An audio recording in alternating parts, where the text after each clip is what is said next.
What is up, everybody? It's Dr. Vibe here, host and producer of the award-winning Dr. Vibe Show, the home of Epic Conversations, and I'm the host of Epic Conversations. 2020 Innovation Award winner, 2018, got that wrong. 2020 Best Podcast News Award winner, 2018 Innovation Award winner given out by the Canadian Ethnic Media Association. Also, I am the host of the only online show in the world for dads and fathers that is sponsored by Dove Men Care. It's also co-sponsored by Dad Central, Canada's national fatherhood organization. And in collaboration with those two organizations, I've been blessed to come in contact directly or indirectly with over 75,000 fathers this year. And I'm very humbled about that. One other thing I do, I am the board chair for the Global Food and Drink Initiative, which is a multimedia not-for-profit that showcases Blacks in the diaspora that are doing their thing in food, drink, and travel. And as always, I like to say you're blessed, highly favored, a magnet for miracles, and a solution for someone's problem. We're broadcasting live on September 12th on Black Canada Talking. Yes, Black Canada Talking is back after a little bit of a break. And what is it all about? Black Canada Talking is a live online event that provides Canadians the opportunity to give their takes and POVs on stories that are of importance to them. Or we also showcase great Black Canadians that are doing their thing. Today, we have the opportunity to share and find out more about a gentleman, Tariq Abidal Latif. He is the president and proposal funding specialist at Architect Accelerate, launched in 2018 in Ottawa, the nation's capital of Canada. His organization, Architect Accelerate, is a national leader in grant writing, business development, and lobbying sectors, representing organizations across a wide variety of industries with a robust team consisting of PhDs, MBAs, and professionals backed by a wealth of experience. Architect Accelerate is able to provide effective solutions to their clients' projects, whether it be for grant writing, contract procurement, strategic partnerships, and more. And some of the industries that they do work with: technology, military, healthcare, energy, not-for-profit, social enterprises, charities, and more. And over the last, I'd say, 16 to 18 months, if you know what's been going on in the Black environment, getting funding, getting proposals, there's a whole other story about all that's going on. That's why I thought today would be good to have Tariq with us. So let us welcome Tariq. How are you, sir? Hello, it's a pleasure to meet everyone. I'm doing excellent. Thank you for having me. And you know what? We did not do this on purpose. We're both wearing blue. And so we're in line in regards to that. And we were supposed to have him on a few weeks ago. He had a little bit of an accident in his activities. So we got him back today, and looking forward to our conversation that we're having today.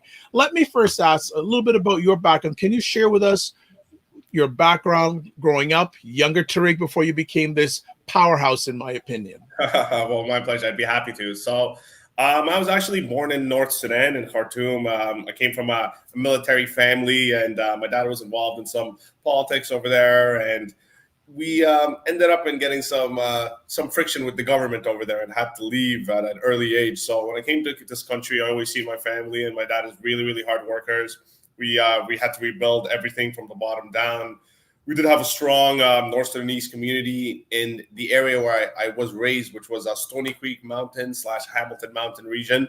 And it was a really good childhood. And from there, I picked up the entrepreneurial bug early. It started off from trading cards to editing videos for people, just anything to do, make money on my own. And this was before the age I was legally able to incorporate a business. But after this, I got into the grant writing space, or the proposal space, because I started off, my jobs were in business development. I'll take a step back. I went to McMaster University for business, and I really enjoyed that. But however, I really felt like I wanted to get my feet wet and jump into the industry right away. So as soon as I finished my bachelor's, I actually didn't go and complete an MBA, but I went right in and I worked in business development for companies like Canon, for American Express, Centurion, and that really opened my eyes and showed me the kind of opportunities that were available out there in the world for entrepreneurs. So after I felt that I picked up enough business development and proposal experience to those organizations,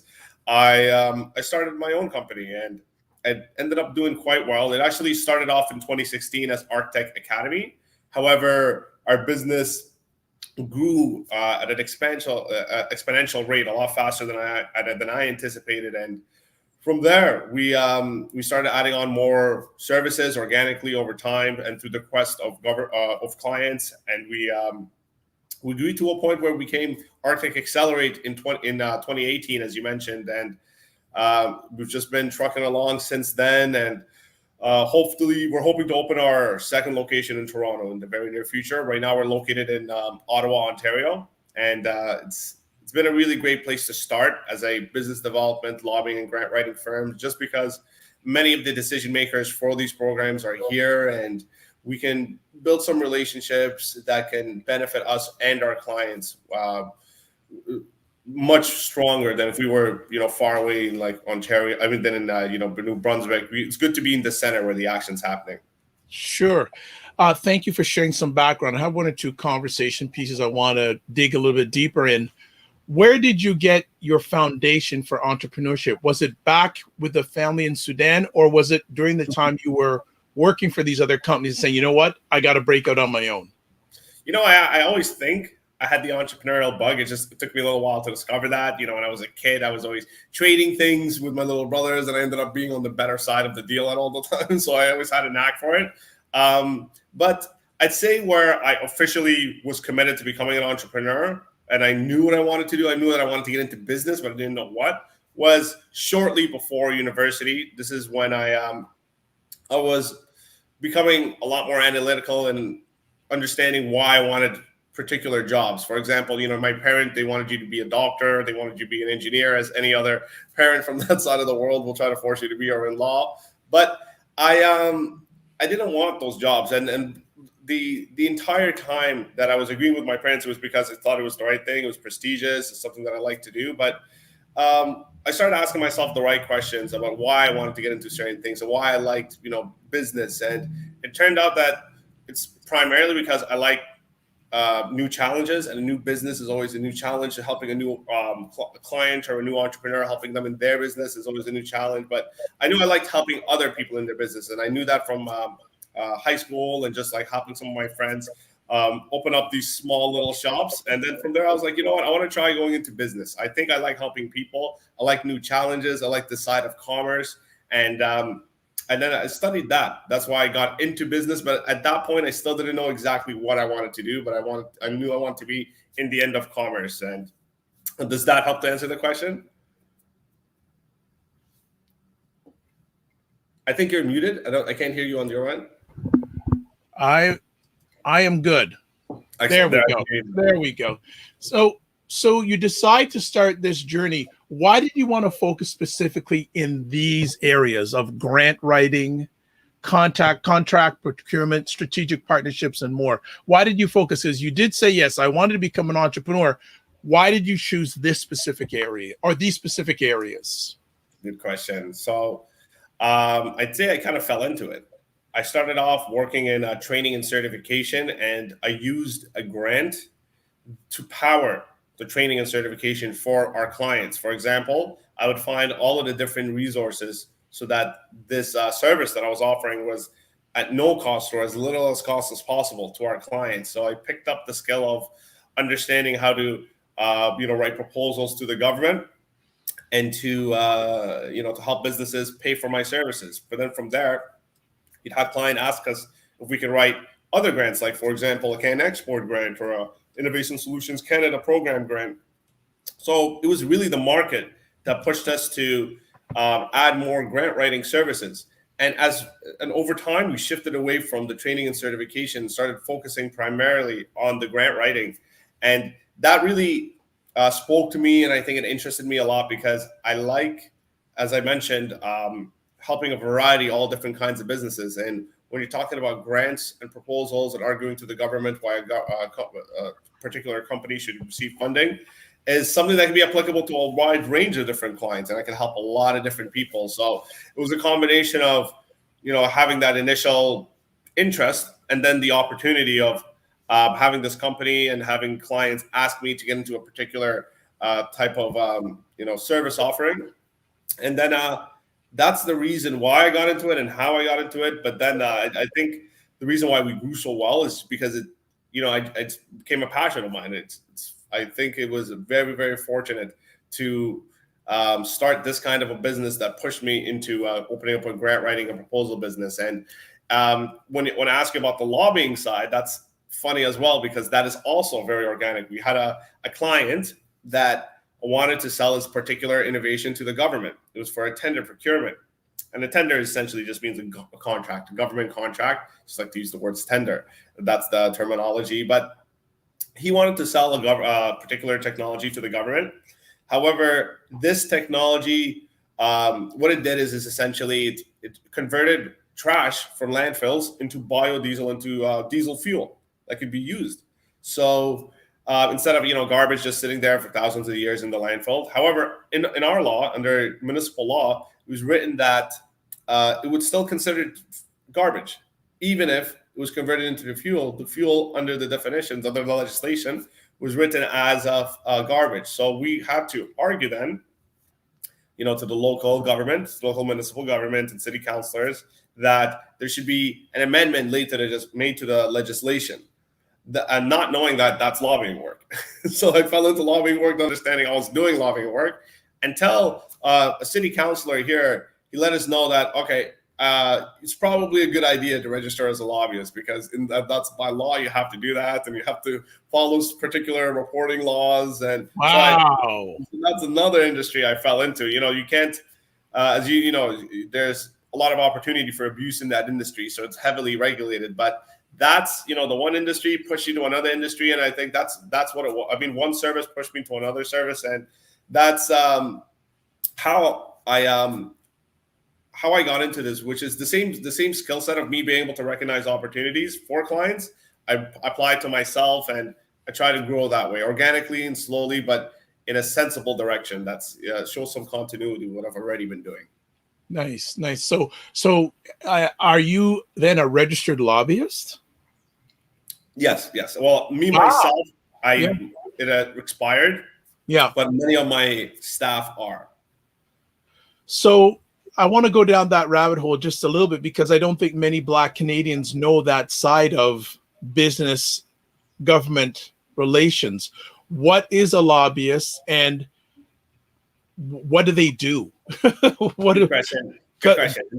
That's a really broad, spectrum as well of services that a lobbyist can do. But what is a lobbyist? By definition, it's an individual that works to have a government amend a legislation, remove a legislation, or add a legislation. It's influencing in legislations. And obviously, the way Canada wants to regulate this is very much different from how the United States does it. Canada, we're much more restrictive in the things that a lobbyist can do, and how they can work with private industry. In the United States, you'll find that a lot of the politicians' constituents are these lobbyist groups rather than the population that they're supposed to be serving, where Canadian laws help to prevent that from happening here. But that's what a lobbyist is. Now, the type of work lobbyists do, lobbyists, they tend to get a really bad rap, but that's just because those are the people who get the most attention, is the ones that are doing the most newsworthy things, right? So, for example, the oil and gas lobby can tend to get a bad rap because the environment. However, lobbyists can also do many, many great things for the environment. So while you have lobbyists maybe that are the same ones fighting for the oil and gas companies, there's lobbyists that are fighting for the environment. And I'll give you an example, something that you might recognize. Do you remember ever seeing an ad with a polar bear? Yes. The Coca-Cola ad, the Coca-Cola ad with the polar bear. So that was a massive lobbying campaign, because it was a message directed to the public at the right time. It's the right, let's call it the zeitgeist. It's the right spirit of the era. So it's not just about messaging; it's about timing as well. So we knew that was there was many different things happening in the environment at that time that knew it would resonate with people. So that's what ended up happening. So when the people want a particular thing to happen, politicians tend to have to support that. So for example, I would say that's an example of two different sides arguing for the same thing, or arguing on the same topic, but against two opposing different sides. But they're both lobbyists, but you know what I mean? One is easy. One is looked upon as doing something good, while the other is very, very negative. Thank you for the clarity and the explanation of that. I want you to go back and if you can give some memories of the first early days of your business, of ArcTech, or the first early days like. The first early days. You know what? I came into ArcTech anticipating that we were going to, as any other business would, face some tough times and trying to get clients and try to get your name out there. But that ended up, happening a lot faster than I even anticipated as well. I didn't recognize that there was a big vacuum in the market for what we were offering. And I came into this business with the intention that I wanted to grow, but grow slowly and steadily. I knew I did not want to grow fast, even if I had a lot of companies coming my way. If I didn't feel competent enough and I didn't feel to have the right team and the right processes in place to handle, a large influx of work, then I would more than ready to reject work. So we ended up, doing a few projects for clients that I just knew some friends in the Ottawa area that owned some businesses. Ended up doing good work for them. They referred us to other friends of theirs that own businesses. And typically this would be companies in the research and development space or the service innovation space. But I would do good work for them, and then they would introduce me to more friends. And I ended up never having to spend a single dollar in marketing. Because wow, good, congratulations. Thank you very much. Yeah, we never did an AdWords campaign, never did a Google campaign, at least paid. Everything was organic SEO, search engine optimization. Yep. And to this day, we reached our 10-year goal in a little under 5 years with $0 in marketing. Thank you. Wow, congratulations. Thank you. That is huge. Yeah, it was definitely an accomplishment. Thank you. So what have been some of the keys to reaching it in 5 years instead of 10? I think going in with the right intentions. I didn't have a dollar amount as a goal at any point. I like what I do. I want to provide a good service, and I wanted to be very, very competent in everything we did. And I understood that if you're providing the service that you said you would to people, they'll come back. And generally, business is that simple. You say you're going to provide a service and you provide it well, and if there's a need for it, people are going to purchase for it. And it just ended up being that there was a massive need for people needing funding from the government and not having any idea that it was possible. They only thought that it was these big corporations, or enterprises or medium-sized corporations that can win grants or get money from the government. But literally every single company we've ever met, whether they're a mom and pop shop or all the way up to an enterprise, has had money on the table that they've left there just because they didn't understand that they could ask for it. They didn't know they could ask for it, and they didn't know what they could ask for it for, how to ask for it in a proper proposal. Sometimes it's as small as one word. One word in an application can disqualify the entire application, and you can be 99% accurate. But the Canadian government, it's not their job to try to help you in that proposal. If it's not submitted correctly the first time, you can be rejected, and you can think that, all right, I just give up with this. With the right advice, companies can leverage resources to really, really help them grow, and especially Black entrepreneurs. Okay, you're reading my alleged mind. We're going to go down that walkway in just a moment.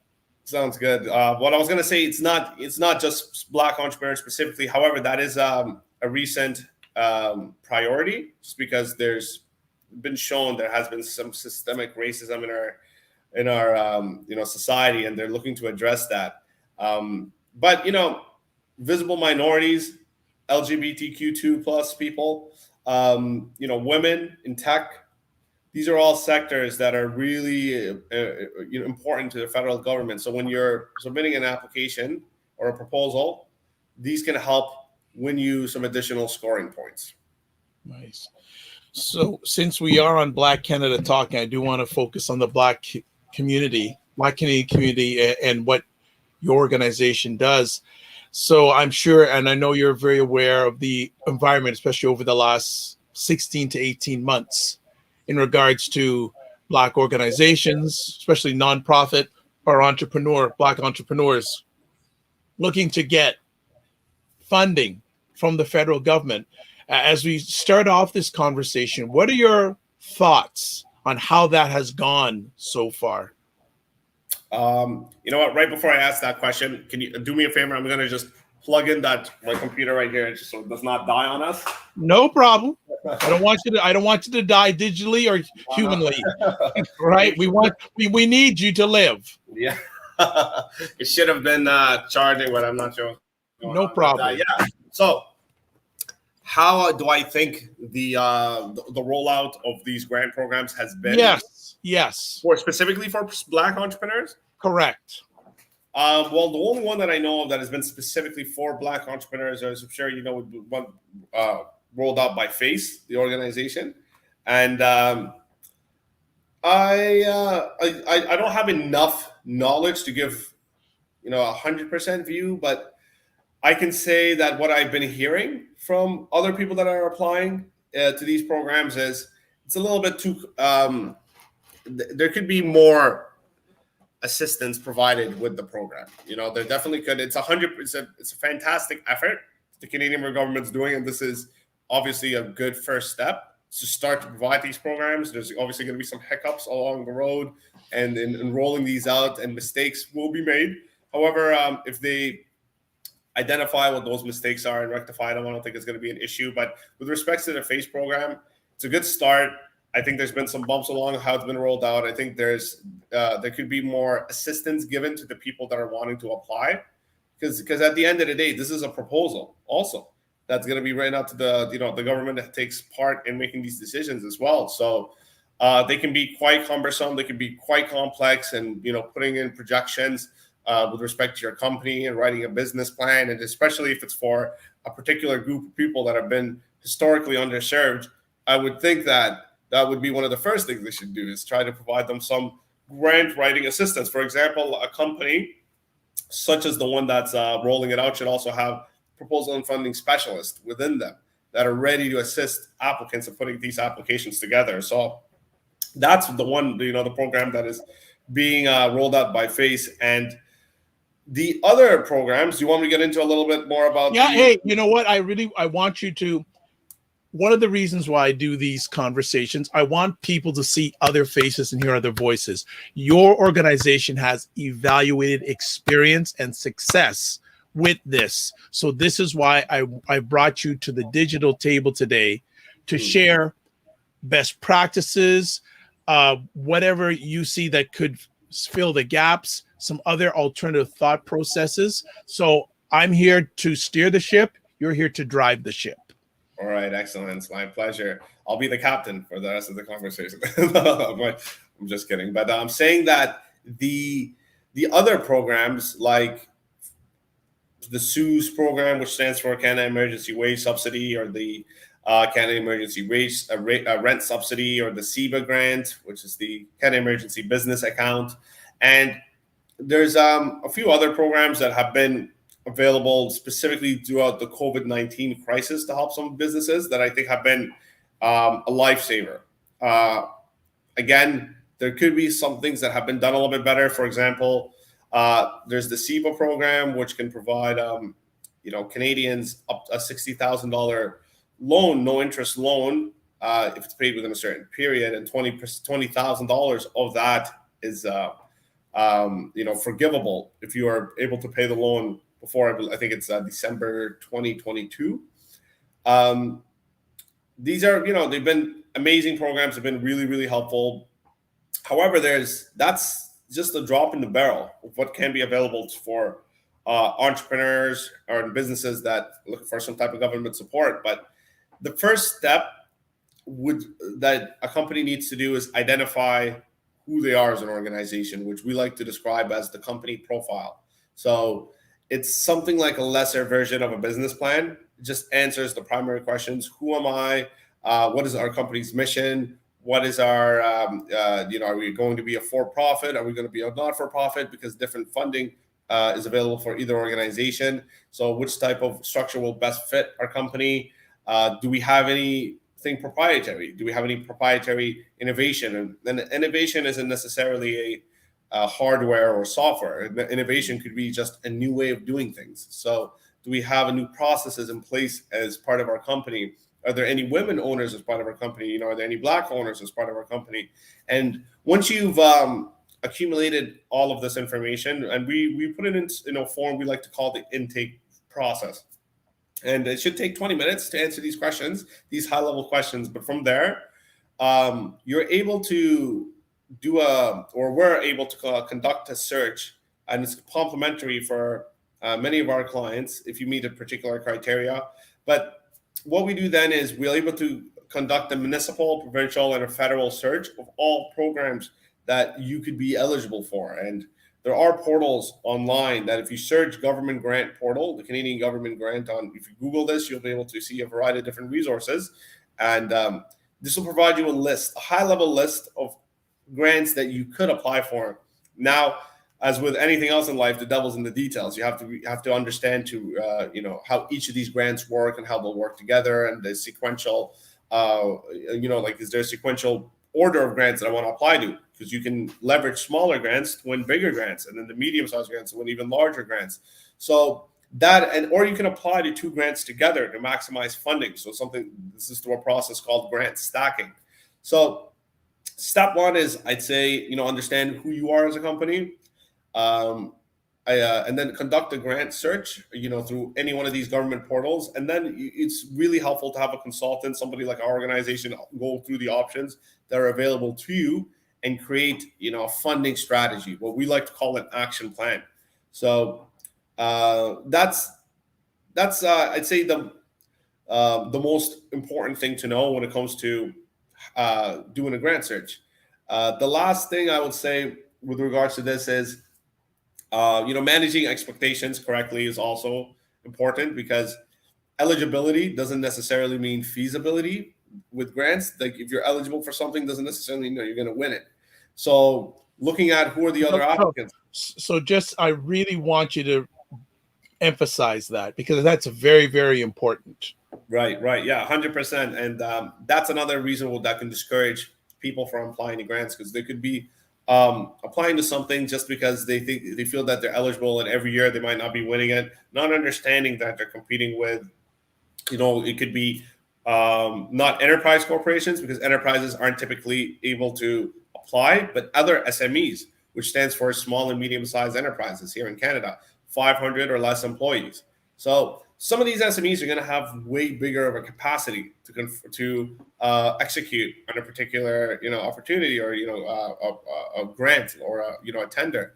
So you're eligible to apply, but these are still competitions. So if you're not able to compete with somebody that is going to be able to offer the government much more positive perspective, program being rolled out, then you're most likely not going to win. So, having somebody with you that has the experience to understand what's a grant you have the feasibility of winning, do you have the right type of team behind you, what are the economic benefits to Canada and what you're doing.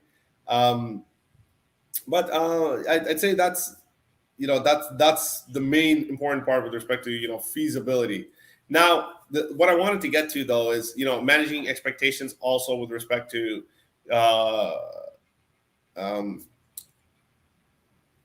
I'd say the type of grants you can win. So I don't want to discourage people and say if you're not doing something in research and development, then you're not eligible for. But that I would say is one of the largest parts of funding. You need to be doing something new in the market, right? So you need to be doing some sort of something new or a not-for-profit.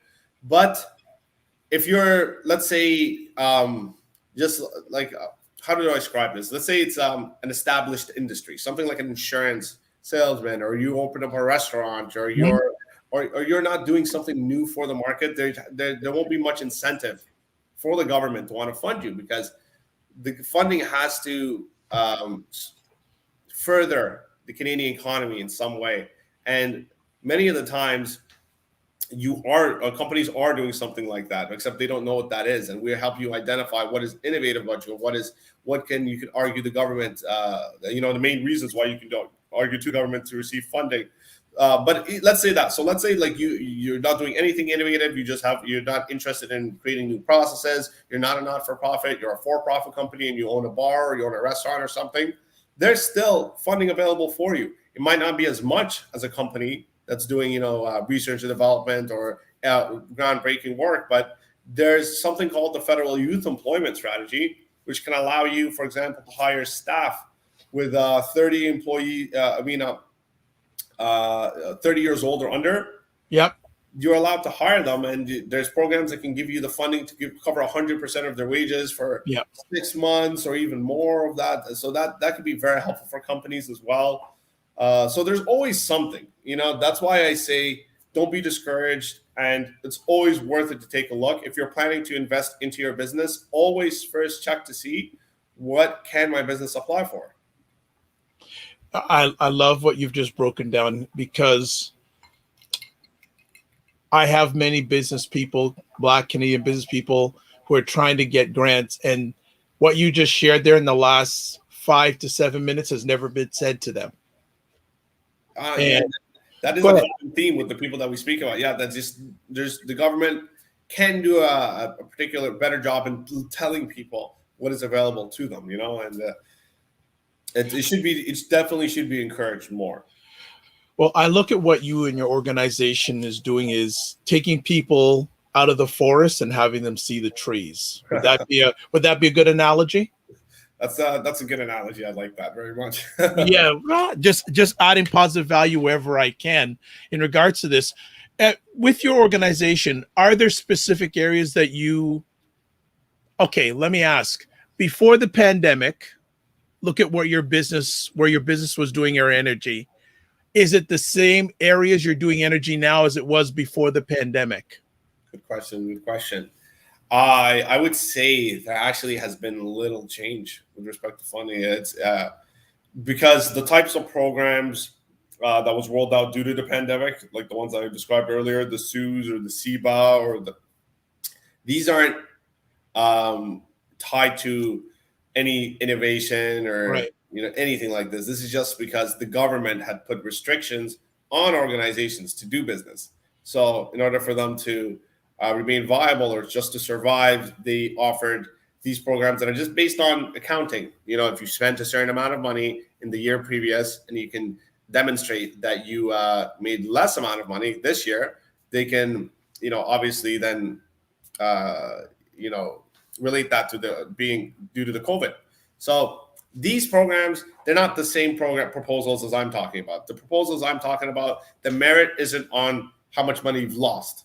The merit is on your argument to the government and your benefits to Canada, and or the merits of the specific innovation or the process.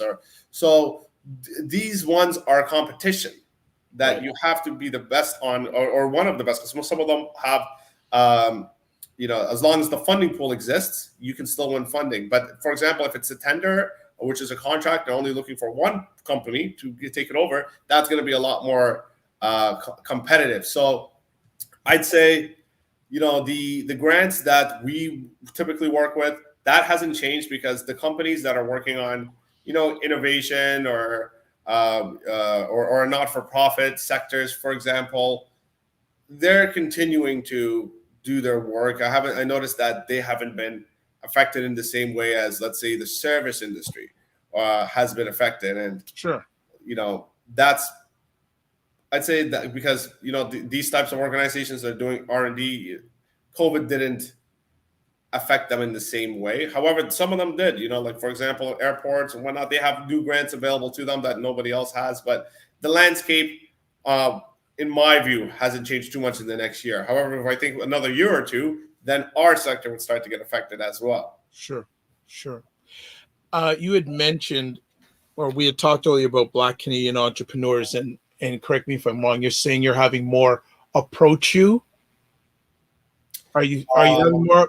Because I have, because what you've shared with us, the average Black Canadian entrepreneur, do you have something to offer them in order to help them get grants? Because a lot of the industries that your organization deals with, most Black Canadian entrepreneurs do not deal with.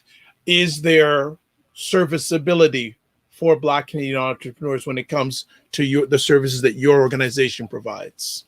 Yes, good question. So I would say that the fact that you are a Black entrepreneur in Canada and you're applying to the federal government, asking them for money, just that fact that there has been a lot of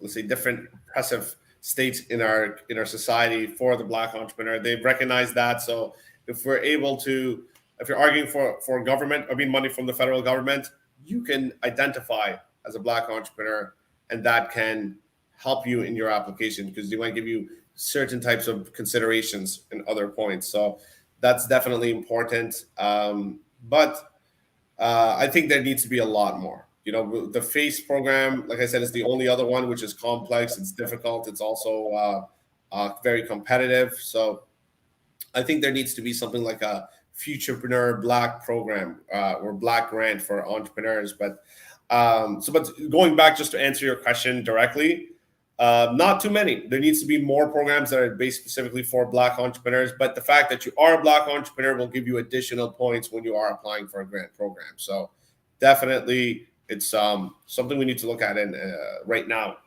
And I think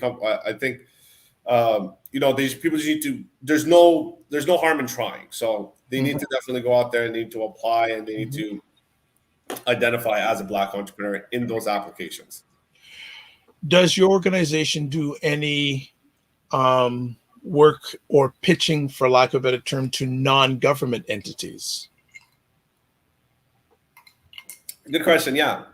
So the Bell Media Grant, for example, is a grant that's non-government that we work with, and but we need to talk about that offline. Go on. Sounds good. We'll have a discussion, but 100%, but the vast majority are going to be from the government.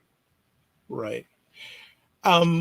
You've been doing this for a while. How has it become an easier process for the entrepreneur, or is it still for the Black entrepreneur or is it still a challenge? Because obviously we talked about the FACE example where I'll admit too, I've heard a lot of people say it's very challenging. And that's their organization, but is working with the government, is it the same, easier, more difficult when it comes to the grant process, in your opinion? I don't think so. I don't think it has been that much more difficult when you're writing a grant application for the government with respect to the other programs. It's and I'm sorry, am I answering your question correctly? Are you asking? No. Is it hard to apply for a government grant? No, well, I'm not saying it's how is the government managing the programming? Are they easy to work with? Like, because I know organizations that get denied a grant, they try to call to find out why they didn't get it. They don't get any answer.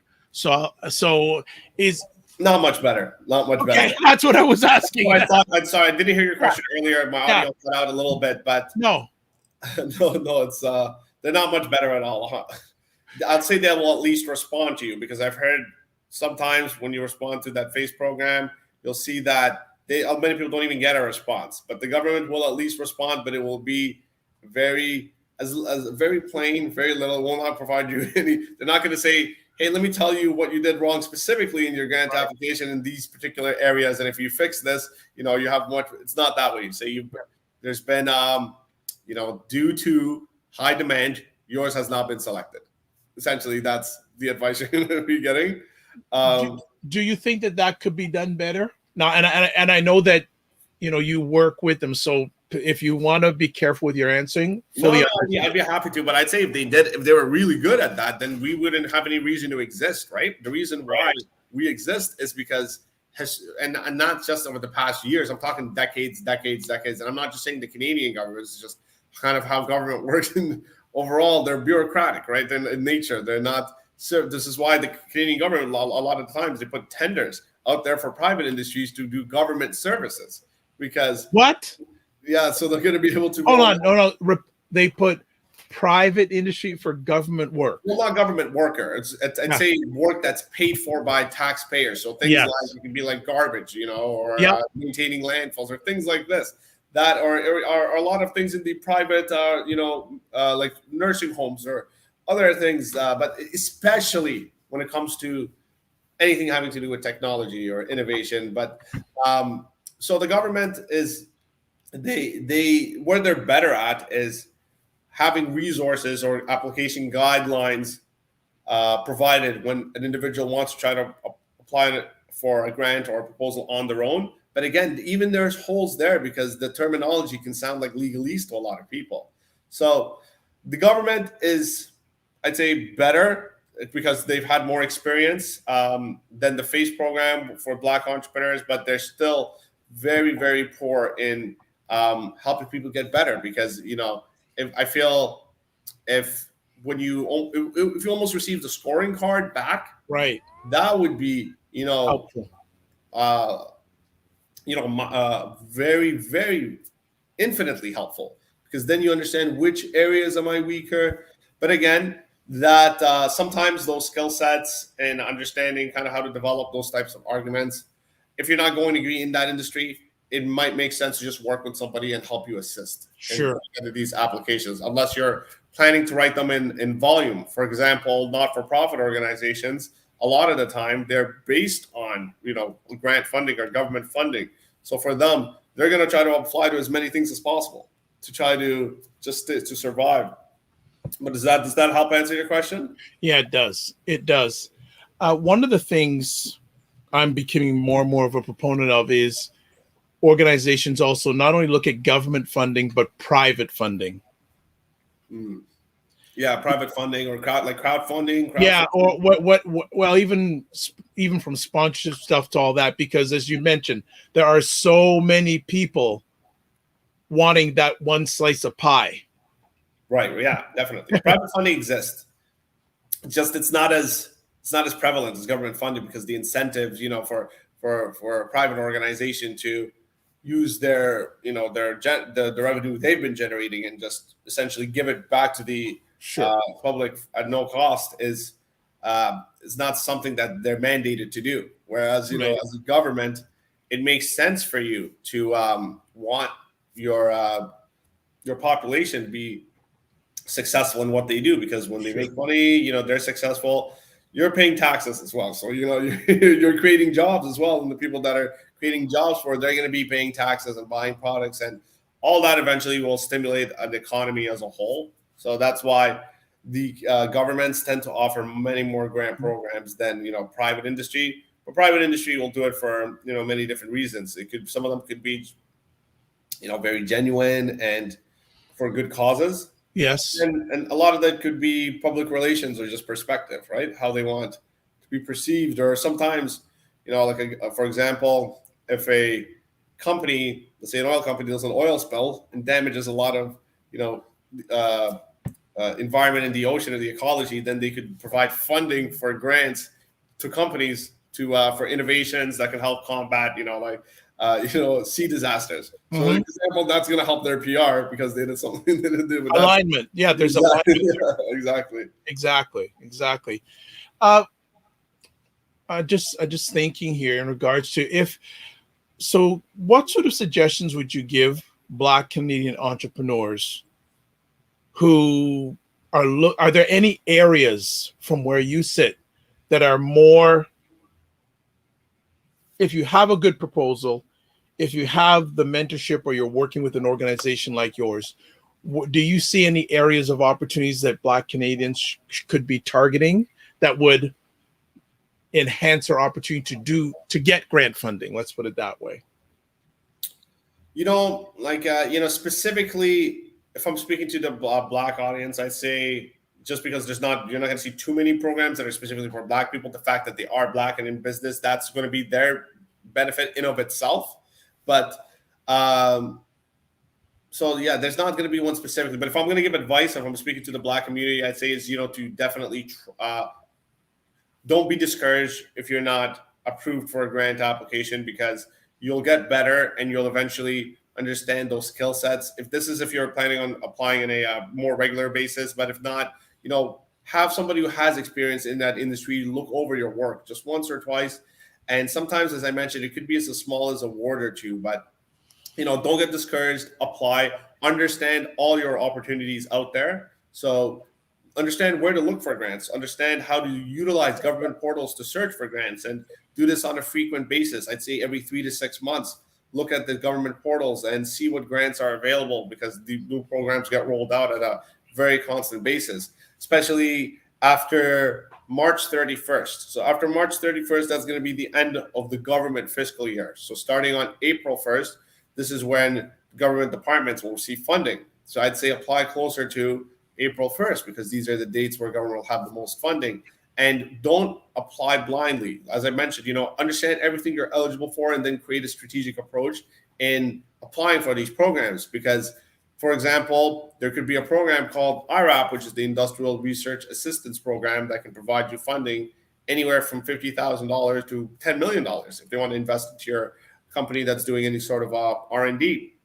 But they can give you money to commercialize as well. So if they give you, let's say, $50,000 for commercialization, which means getting your business out there in the market and you're started selling it, then you're disqualified from applying to a program called the Innovation Solutions Canada Testing Stream. They can give you $500,000 because one of the criteria of that program is you have to be pre-commercial.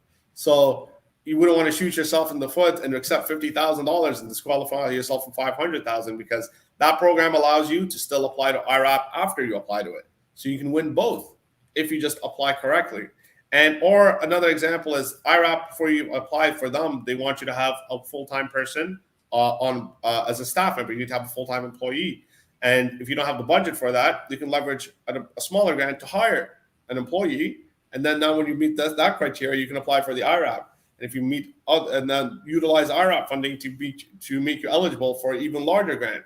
So if it's done correctly, you can access hundreds of thousands of dollars, if not millions of dollars of funding from the Canadian government by just having that timeline, that vision of when you're applying for programs and what parts of the year. So you can easily do this every year as well and save so much of your budget. And as I mentioned previously, the fact that you are a Black entrepreneur, the Canadian government understands you face some adversity that other applicants may not have. So you will receive some extra consideration for that. So every year, look consistently every 3 to 6 months. Apply around, April 1st is usually when government will have the most money. So that's when they fund all of the different departments. And as I said, don't give up. If you're planning to apply on a consistent basis, continue to apply and your skill sets will improve. Or if you're not planning to apply on a consistent basis on your own, you don't need to understand, how to be a grant writer or proposal specialist, then, reach out for help. We're Arctic Accelerate as well. We give a lot of complimentary advice to, especially Canadians if they're looking to see how they're going to access funding, because, we like to provide that knowledge, and that knowledge shows goodwill into the market. And we know when a person becomes in the position that they will need us later in the future, they'll think of us first, because we know we are the ones who kind of guided them towards direction when nobody else was able to at any given time. Well, I think we just got a masterclass. We got a terrific masterclass.